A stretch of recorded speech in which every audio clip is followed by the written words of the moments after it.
Are you confused by what shading technique to use to get the best results in permanent makeup? Then this video is going to break them down into easy to understand steps. I'm also going to include a shading technique I hardly ever hear other artists talk about that could be your secret weapon to amazing ombre brows. I'll also show you where you're going wrong and how this can be disastrous for your healed results. Why is it so important to get it right? Well, using incorrect movements or techniques in the wrong situation leads to poor colour retention, trauma and even scarring. So with a 1RL needle, I'm going to start with a really common movement. If you master whip shading, it can be used in any permanent makeup treatment and creates seamless shading, but so many artists are doing it wrong. Whip shading creates individual dots or pixels if done with a small liner needle. The needle makes contact with the skin in only one direction, and the pixels get further spaced out and lighter along the movement. This is whipping towards myself, and I use this movement most, especially in lip blush. To get the smoothest results, you always need to overlap the sections by 50%. You can also change direction and whip away from yourself, but this will have a slightly different pattern and implantation. Getting whip shading wrong will lead to terrible pigment retention, so if your brows are coming back with no colour, this may be why. Where I see people going wrong with this technique is by being too aggressive, which leads to terrible banding and trauma in the skin.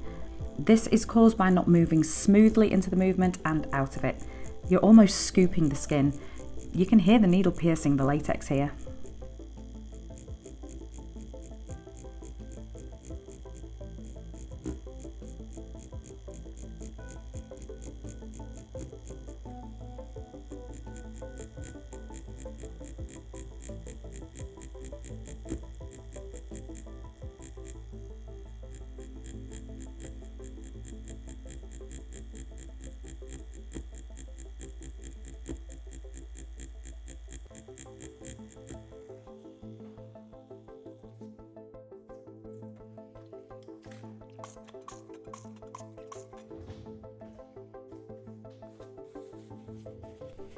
If you're struggling getting the fronts of your brows looking soft and gradually faded, then adapting this movement into a crosshatch whip shade is going to be your best move. Turn the whip shading motion into a diagonal and work in a crosshatching motion. This will leave the softest part of the movement at the top and is a perfect technique for getting softer, fainter, more spread out dots. It can also easily work with any other shading movement to blend it more. If whip shading feels a little aggressive and you want to get colour into the skin quicker, then let's take a look at the pendulum movement. This is similar to whip shading, but the needle makes contact with the skin in two directions, so implants faster.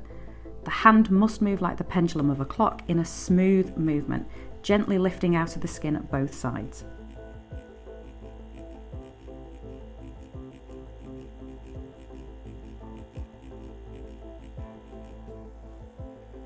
Again, to make each section of the work blend, you must overlap by 50%.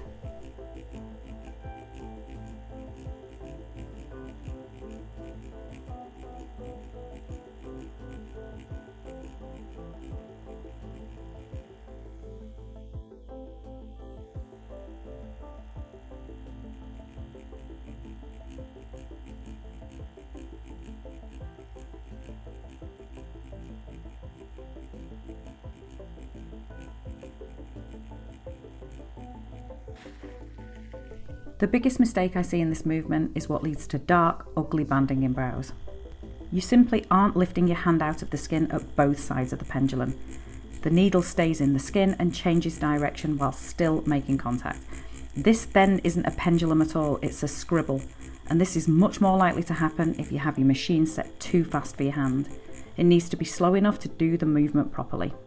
I just wrote a tutorial on this to send to the people in my email list who get weekly help straight to their inbox. The link to join is in the description.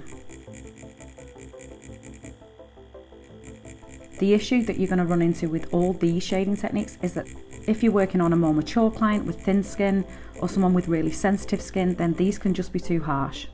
You can quite literally tear people's skin to pieces. You're going to see excess lymph and bleeding, which are indicators you need to change your technique to something more gentle. This is where pointilism is your best bet. It's where the needle is just placed onto the skin to make individual dots before being lifted out. There's no movement on the skin, so it is the most gentle. You can do a full brow in this technique, but it will take longer. It can also be used just to do parts of the brow, such as the fronts, or even to mark an outline without being too harsh. I've used it to produce great healed results for my mature clients. Just because this is a gentle technique, it doesn't mean you can't still get it wrong. The biggest mistake I see with pointilism is going too deep or leaving the needle in the skin too long. This will give you blowouts and oversaturation. Being too fast and aggressive often leads to rugby ball shaped pixels rather than dots, and they don't blend well at all. But what if you want to guarantee a soft fade from light to dark, whatever technique you're using? Well, most of the artists I talk to don't know about this and certainly don't use it. And I'm not talking about a hand movement, but a technique that's used by all tattooists. If we take a look at the tattoo on my arm, we can see darker and lighter shades of black. But this wasn't achieved through building up the colour through movement. This was created by diluting the ink to darker and lighter shades. And we can do this with ombre brows, lips and shaded eyeliner. Every pigment brand should have a shading solution that allows it to be diluted. Using any hand movement, you can work in different dilutions to give you more control on the effect of the pigment in the skin. Softer tops and fronts of the brows can just be created by diluting the pigments you use in that area. I'd love to see more dilution being used in permanent makeup to open up more options to you than just hand movements alone. To give you much more control of the density of your colour to achieve a beautiful blend of shades, you can use the most diluted pigment on the largest area.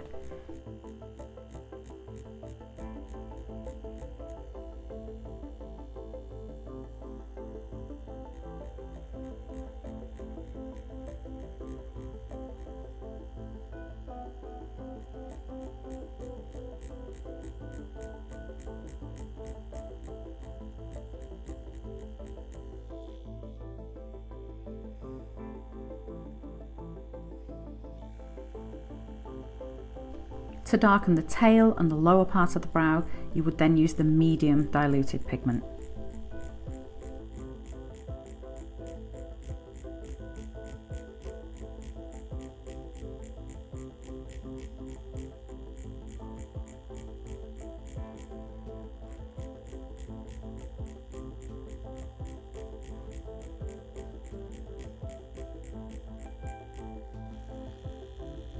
And finally, use the undiluted pigment on the parts you want the most dark, like the tail.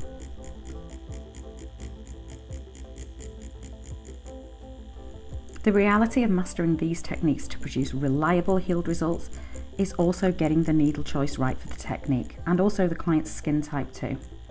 With so many to choose from, liners, shaders, flats and magnums, artists will often just stick to the one or two they know best, missing out on needles that could give them so much better results.